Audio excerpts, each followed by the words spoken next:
Where do you see the opportunities and risks in this context of building back better strategies? How do you see the mix between public and private sector in advancing renewable energy as an asset class?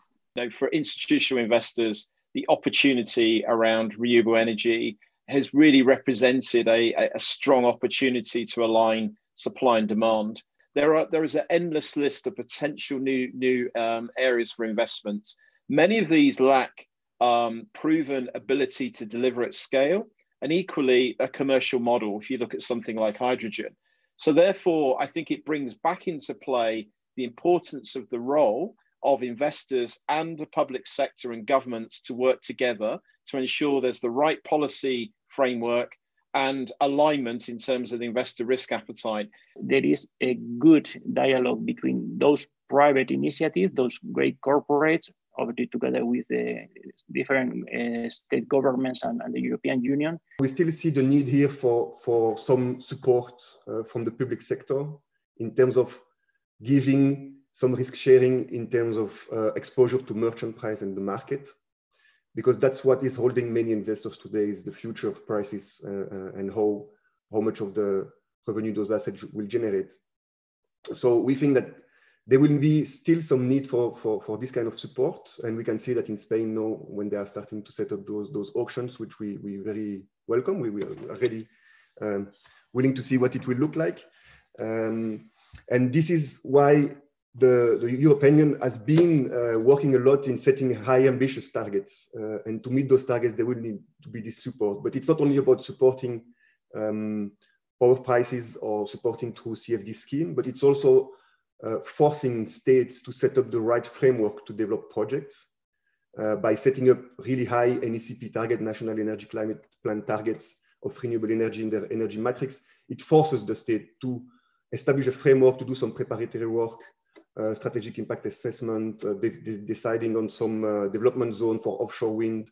So it forces the state to take action to make the framework available for private sector to invest in those projects in a secure way. So this is something we see as very important.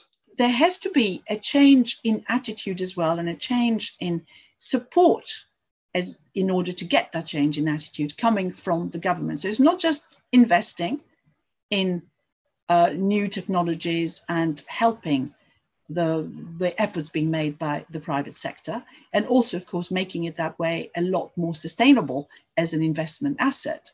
But also it is investing quite significantly in encouraging those attitudes to become quite ingrained and acceptable, and doing something in relation to people changing jobs and needing new skills to move into these new areas. Having a plan that provides clear triggers, having a plan that analyzes multiple scenarios and has clear trigger points that tells you that if something will come to pass, this is the glide path of the policy, so to speak.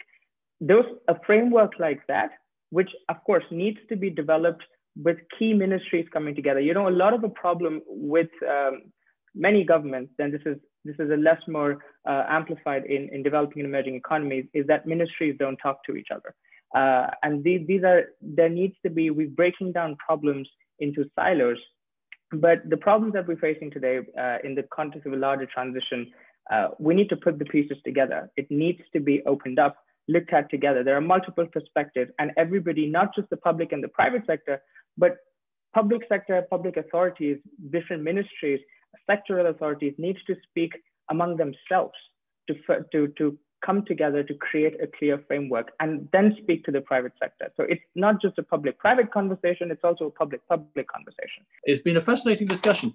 It's going to be a very important part of our work here in our teams in the embassy to promote UK-Spain investment into renewable energy, to do our best to continue that discussion, understand what the blocks are, help our respective governments develop their policy responses, and help businesses find their way, chart their way through this very rapidly developing policy